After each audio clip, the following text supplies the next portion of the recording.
ચોખાના ચણાની દાળ ઝટપટ બને તેવા આથા વગરના નવા dhokla. Hello friends, welcome to kitchen art. એકદમ રૂ જેવા પોચા અને જારીદાર આજે આપણે ચણાની દાળ અને ચોખા વગરના ટેસ્ટમાં બેસ્ટ એવા ઢોકળા બનાવીશું। મારી શીખવાડેલી 5 ટિપ્સ તમે ફોલો કરશો તો પહેલી જ વારમાં પરફેક્ટ પણ બનશે અને એકવાર જો આ રીતે તમે ડિનરમાં ઢોકળા બનાવશો તો વારંવાર બનાવવાનું મન થશે। તો ચાલો બધી ટ્રીક અને ટિપ્સ સાથે લંચ બોક્સમાં પણ આપી શકાય તેવા ઢોકળા આજે આપણે બનાવીશું।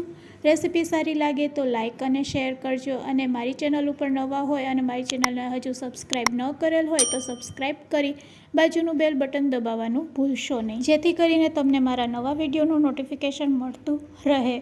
તો જ્યારે પણ કોઈ પણ રેસીપી બનાવીએ ત્યારે ચોક્કસ માપથી બનાવશો તો એકદમ પરફેક્ટ બનશે। તો અહીંયા ફોતરા વગરની મગની દાળ આપણે 1 કપ જેટલી લેવાની છે અને તેને 2 કલાક માટે આપણે આ રીતે પલાળશું। 2 કલાકમાં તે સરસ પલળી જાય છે અને તમે હાથેથી ચેક કરી શકો છો। મગની દાળને પલાળવાનો સમય ન હોય તો ઇન્સ્ટન્ટ કઈ રીતે મગની દાળમાંથી બેટર તૈયાર કરવું તેની રીત પણ હું તમને આગળ જણાવીશ। તો અત્યારે મેં મગની દાળને 2 કલાક માટે પલાળી દીધી હતી। હવે આપણે તેને મિક્સર જારમાં લઈશું અને હવે તે જ કપના મેઝરમેન્ટથી અહીંયા આપણે પૌવા લેવાના છે અને સાથે તે જ કપના માપથી અહીંયા આપણે રવો પણ એડ કરશું। હવે તે જ કપના માપથી આપણે દહીં એડ કરશું। દહીં થોડુંક ખાટું હોય તેવું લેવાનું છે। દહીં એડ કર્યા પછી અહીંયા આપણે છાશ એડ કરશું। તો અડધા કપ જેટલી છાશ એડ કરવાની છે। તમે કપ અથવા તો વાટકીનો માપ લઈ શકો છો। બસ હવે આપણે તેને ગ્રાઇન્ડ કરી લેશું અને આ રીતે આપણે બેટર તૈયાર કરવાનું છે। અહીંયા આપણે મગની દાળ પલાળેલી છે એટલે આપણે બેટરને રેસ્ટ આપવાની જરૂર નથી। જો તમે મગની દાળ પલાળતા ભૂલી ગયા હોય તો આ રીતે બેટર બની જાય પછી તેને 15થી 20 મિનિટ માટે રેસ્ટ આપવાનો। 15થી 20 મિનિટ માટે તમે રેસ્ટ આપશો એટલે પૌવા, રવો અને તમારી ચણાની દાળ બધી વસ્તુ સરસ પલળી જશે અને આ રીતે બેટર તૈયાર થઈ જાય એટલે તેમાં સ્વાદ મુજબ મીઠું અને પછી તમારે આદુ મરચાંની પેસ્ટ એડ કરવાની છે 1 ચમચી। હવે તીખાશ પ્રમાણે તમારે 1 લીલું મરચું અને આદુના ટુકડાની આ રીતે પેસ્ટ બનાવીને 1 ચમચી એડ કરવાની છે। તીખાશ વધારે પસંદ હોય તો તમે લીલું મરચું વધારે એડ કરી શકો છો। ઢોકળા વધારે સોફ્ટ અને સ્પોન્જી બને તેના માટે આપણે 1 ચમચી જેટલું તેલ એડ કરશું। અહીંયા તેલનું પ્રમાણ તમે જોઈ શકો છો। બસ 1 મોટી ચમચી જેટલું જ અહીંયા આપણે તેલ નાખવાનું છે અને આ બેટરમાંથી આરામથી 2 પ્લેટ જેટલા ઢોકળા તૈયાર થઈ જાય છે।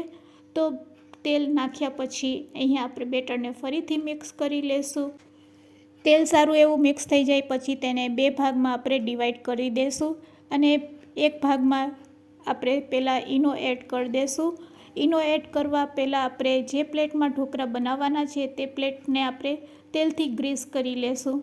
તો આ વસ્તુ પણ ખાસ ધ્યાન રાખવાની અને જ્યારે આપણે પ્લેટને તેલથી ગ્રીસ કરતા હોય ત્યારે ગેસની ફ્લેમ ચાલુ કરીને સ્ટીમરમાં પાણી પણ ગરમ કરવા માટે રાખી દેવાનું।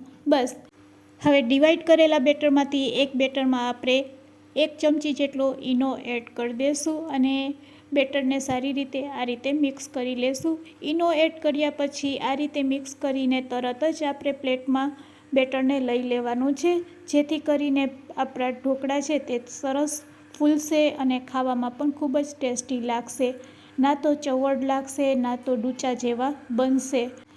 એકદમ સોફ્ટ અને સ્પોન્જી અને ખાવામાં તો ખૂબ જ મજા પડી જશે। બસ પ્લેટને આ રીતે આપણે હલાવીને બેટરને સેટ કરી લેશું। પ્લેટ રેડી થઈ જાય એટલે સ્ટીમરમાં પાણી પણ ગરમ થઈ ગયું છે તો બસ પ્લેટને આપણે તેમાં સેટ કરી દેશું। ઉપરથી મરી પાવડર એડ કરી દેશું છાંટીને અને લાલ મરચું પાવડર પણ આ રીતે સ્પ્રિંકલ કરી દેશું। સાથે જો તમારી પાસે લીલી કોથમરી હોય તો તે પણ આપણે તેના ઉપર સ્પ્રેડ કરી દેશું અને બસ લીડથી ઢાંકીને તેને 10 મિનિટ માટે મીડિયમ ટુ લો ફ્લેમ ઉપર પકાવીશું। 10 મિનિટમાં આપણા ઢોકળા છે તે સ્ટીમ થઈ જશે। અહીંયા તમે આંગળી વડે અથવા તો ચાકુ વડે ચેક કરી શકો છો। ગેસની ફ્લેમ આપણે બંધ કરી દઈશું. તો આ રીતે આપણે બંને પ્લેટ તૈયાર કરી લેશું. પ્લેટ તૈયાર થઈ જાય એટલે તેના ઉપર પહેલાં તેલ લગાડી લેવાનું છે અને તેલ લગાડ્યા પછી આપણે ચાકુથી આ રીતે કટ કરી લેશું. હવે આ ઢોકળાને તમે આ રીતે એન્જોય કરી શકો છો અને તમારે વઘારવા હોય તો વઘારિયામાં રાઈ જીરું અને લીમડાના પાન નાખીને પણ તમે વઘાર કરી શકો છો.